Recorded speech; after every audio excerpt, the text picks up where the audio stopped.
Well, we might like to say it's not all that important, shouldn't be the central focus. But then, if we don't have any, life on a daily basis can be a little messy.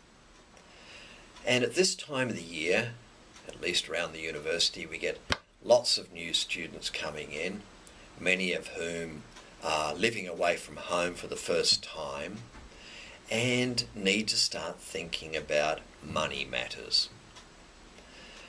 I've got a international student who's been staying with me for a few days while he tries to sort out accommodation and living arrangements here in New Zealand. Now, what was interesting in thinking about this was the whole, well, what's it cost? How much money do I need on a per weekly basis? And this is what we would normally call a budget. Now, you might think of a budget as being prepared on a spreadsheet, Excel, for example, if you're into that sort of thing on a computer, or you could do it on a piece of paper with columns for each week or each month. But the first thing is just to reflect on, well, what sort of things do we spend money on? Well, let's just run down a little list and unpack that a little bit. For example, rent. Right? So we want to put some money in for rent. And then having found somewhere to live, we want some transport. So we put down car. Right? Now, when you think about car, well, we need some petrol money to keep it going. Then the little things that we tend to forget are like, it's going to require a WAF.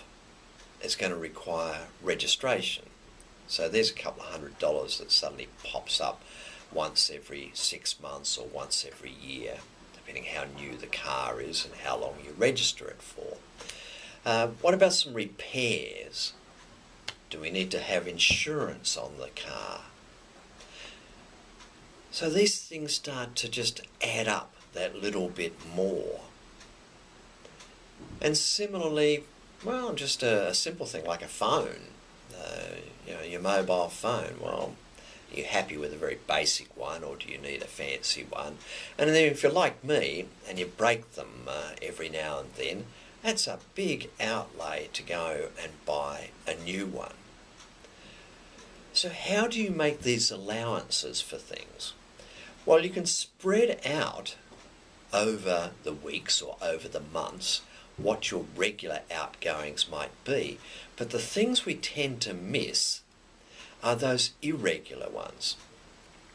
So even people like me end up having to have a haircut every now and then. If I go over to Chartwell, it's about $19 for a haircut, maybe every 6 weeks, 8 weeks if I don't mind being a bit scruffy.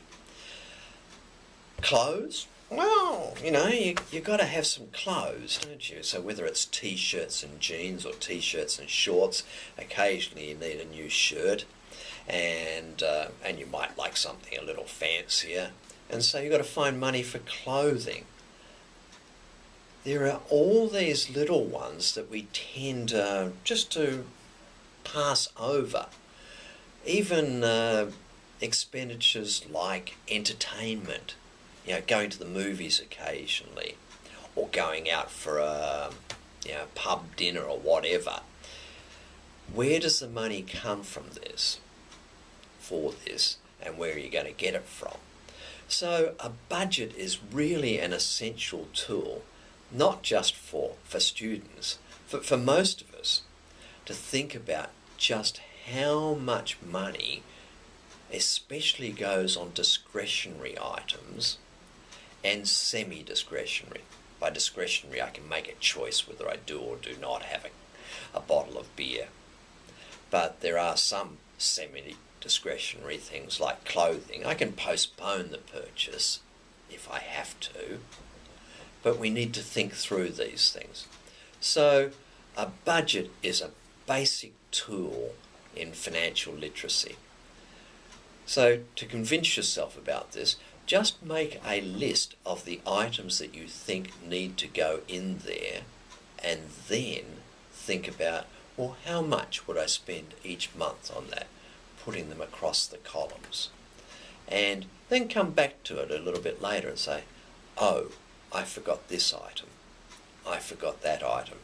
And you can see how easily we can get ourselves into debt.